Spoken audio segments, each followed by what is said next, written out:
Bismillahirrahmanirrahim. Assalamualaikum warahmatullahi wabarakatuh. Alhamdulillah. Nahmadu wa nasta'inu wa nastaghfiruh. Wa na'udzu billahi min shururi anfusina wa min sayyiati a'malina. Man yahdihillahu fala mudilla lahu wa man yudlil fala hadiya lahu. Asyhadu an la ilaha illallah wahdahu la syarika lahu wa asyhadu anna Muhammadan 'abduhu wa rasuluh. Amma ba'd. InsyaAllah hari ini kita akan sambung lagi pembelajaran kita dalam mata pelajaran Maharat Al-Quran tingkatan 5.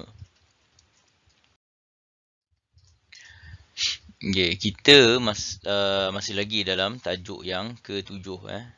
Tarjamatul Imam Al-Kisai Al-Kufi. Biografi bagi Al-Imam Al-Kisai Al-Kufi. Mana tajuk ni kita dah beritahu dah. Kita akan cerita tentang biografi Imam Kisai dan juga manhaj Al-Imam Kisai.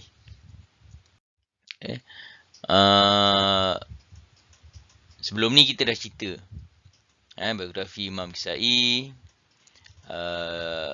dia punya rawi dia, Al-Imam Abul Harith dan Al-Imam At-Turi. Kita dah cerita dah. Jadi kali ni kita akan masuk kepada Manhajul Imam Al-Kisai Al-Kufi fil Qira'ah. Manhaj Al-Imam Al-Kisai Al-Kufi dalam qiraat. Okay, kita masuk bab yang pertama, iaitu Babul Basmalah Bainas Suratain. Mana dalam bab ni Al-Imam Al-Kisai dia akan Ithbatul Basmalah baina kulli surataini illa baina suratil Anfal wa suratit Taubah. Iaitu Al-Imam Kisai dia membaca basmalah di antara setiap dua surah kecuali di antara suratul Anfal dan suratul Taubah. Imam Kisai dibaca basmalah di antara dua surah. Istilah dia dekat sini isbat. Dalam bab basmalah bainas suratain ni dia ada istilah dia yang diguna pakai dalam bab ni, iaitu sama ada imam tu ataupun rawi dia akan baca dengan isbat, ataupun dibaca dengan wasal, ataupun dibaca dengan saktah. Jadi kena ingat ni istilah ni. Imam Kisai dibaca dengan isbat. Dia membaca basmalah di antara dua surah. Kecuali surah Anfal dan surah Taubah. Contoh dia bagi dekat sini, akhir surah Duha dengan akhir surah Duha dengan awal surah Asy-Syarh. Jadi bila dia baca isbat basmalah, dia boleh baca tiga cara. Kita dah belajar sebelum ni. Kita ulang balik. Pertama, dia sambung akhir surah dengan basmalah dan dengan awal surah. Waslul jami'. Dia sambung semua.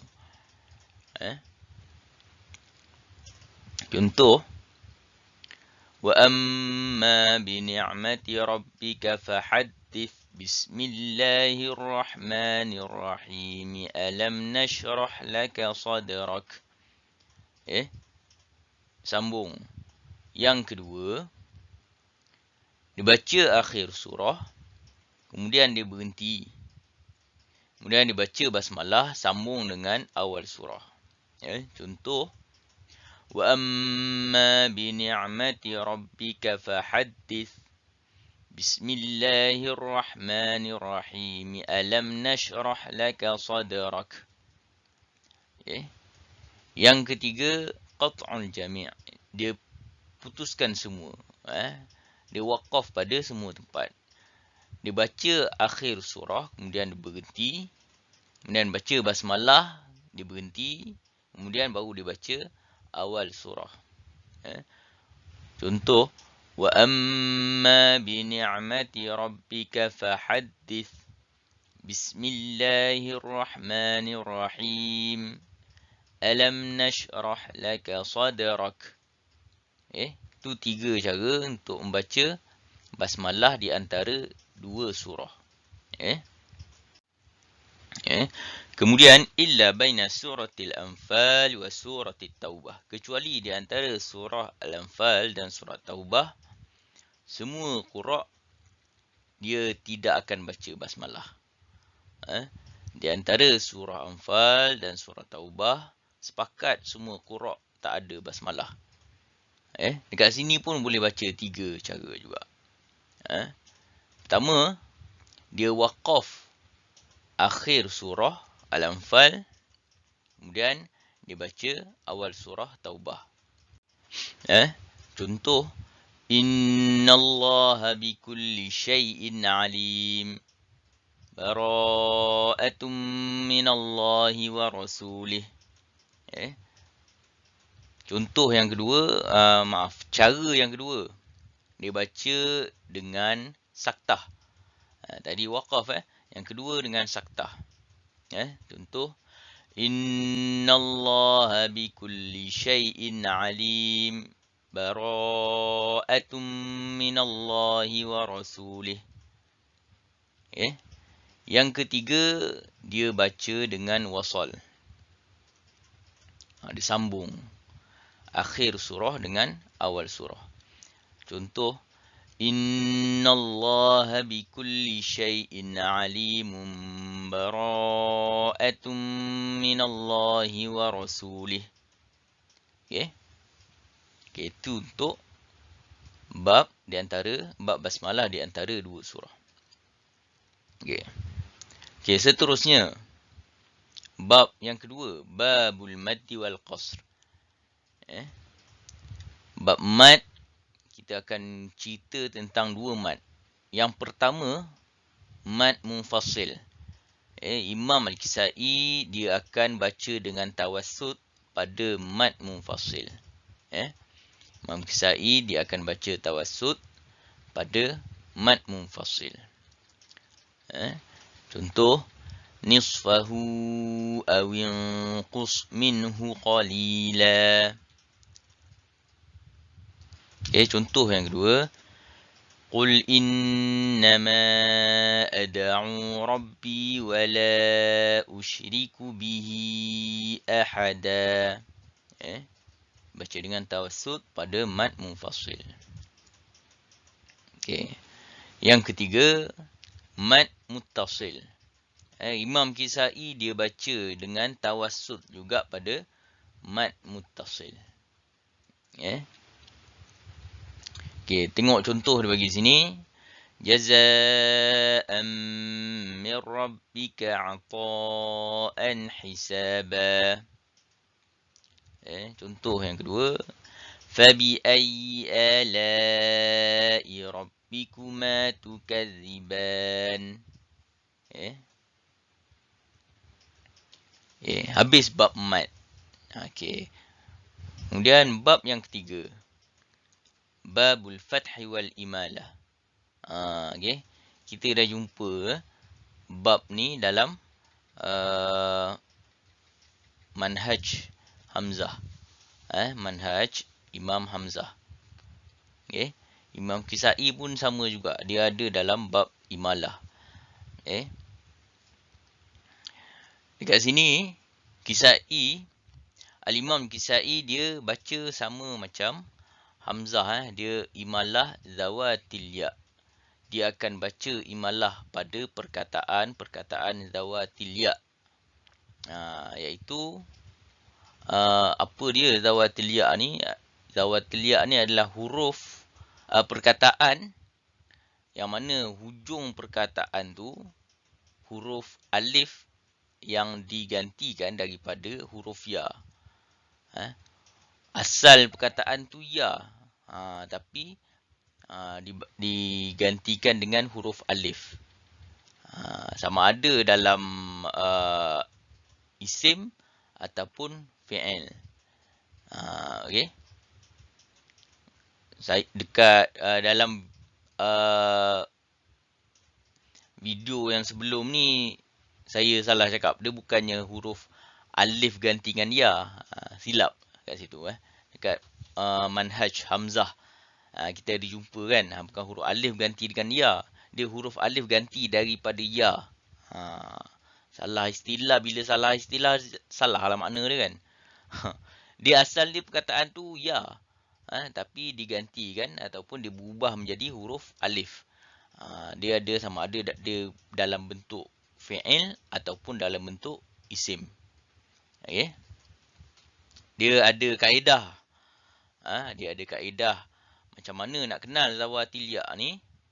Macam mana nak kenal fi'il ataupun isim ni adalah zawatil ya, iaitu sama ada perkataan itu ganti daripada ya ataupun tidak. Okey, sebab ada juga huruf alif yang digantikan daripada huruf waw. Okey, dalam bab tu dia Kisai dia tak imalah. Secara umum lah, dia tak imalah. Tapi ada juga perkataan-perkataan yang khusus. Dia imalah juga. Okay. Tapi cerita panjang. Tapi pelajar-pelajar kena ingat ni je lah. Imalah, Al-Imam Kisai dia imalah pada zawatil ya. Okay. Secara terperinci, itu kena rujuk pada guru masing-masing. Okay. Dia akan imalah zawatil ya. Iaitu huruf ya yang digantikan dengan alif atau dia berubah menjadi huruf alif, sama ada dalam bentuk fi'il ataupun isim. Okay. Contoh zawatil ya daripada isim fata. Fata, fa, ta, ya. Ya, alif tu ya, tulisan dia ya, tapi kita bunyikan fatha dengan alif, kita bunyikan dengan alif kan.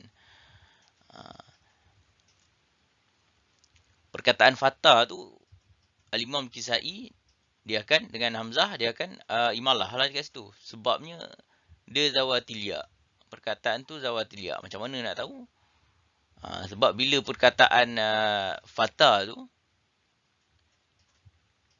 ditukar, dia tukar jadi, dia tasniah kan dia punya perkataan tu, dia akan jadi fityan.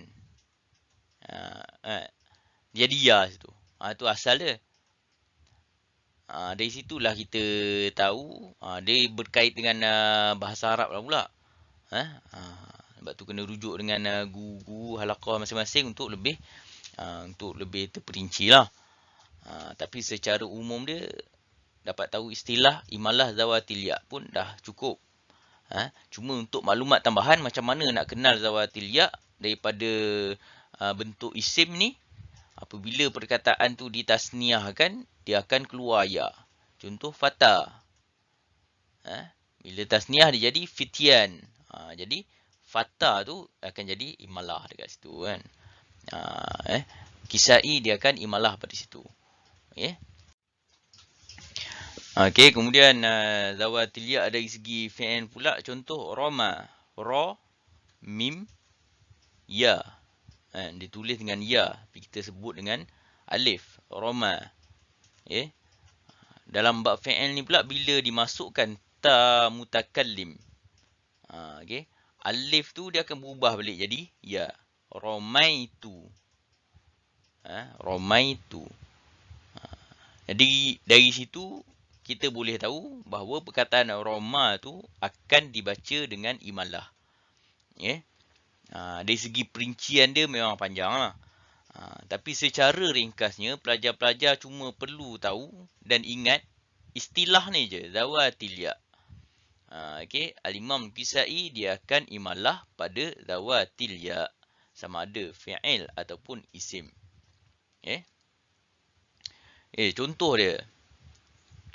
Alladhi khalaqa fasawwi walladhi qaddara fahadi.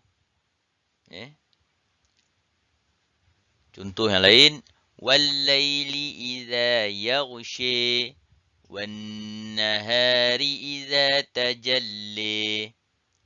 Okey. Ini bab bahagian yang pertama dalam bab imalah. Dan kita akan sambung lagi pada bab yang seterusnya selepas ni. Masih lagi dalam bab imalah.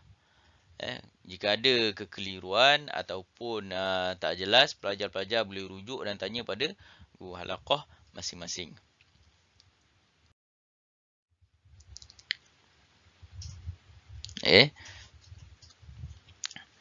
InsyaAllah kita jumpa lagi pada akan datang. Kita akan sambung bab yang seterusnya. Dan kita sambung bab imalah. Apa dia lagi yang Kisai dia akan ni lah baca dengan imalah. InsyaAllah. Wallahu alam. Assalamualaikum warahmatullahi wabarakatuh.